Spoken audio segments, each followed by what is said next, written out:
வாக்காளரே எழுந்து வாருங்கள் நமக்கான உரிமையே இந்த ஓட்டு உரிமைதான் இதனை வைத்து நல்ல தலைவரை நம் நாட்டின் எதிர்காலம் லெவலில் தானே இருக்கு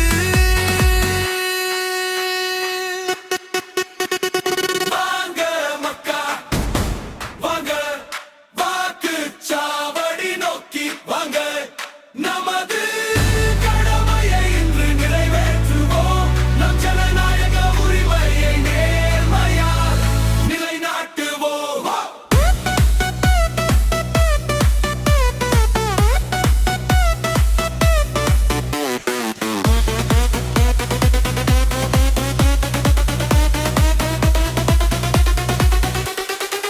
இந்தியர் என்பதில் பெருமை கொள்வோம் தமிழர் என்றும் தலை நிமிர்ந்தே நிற்போம்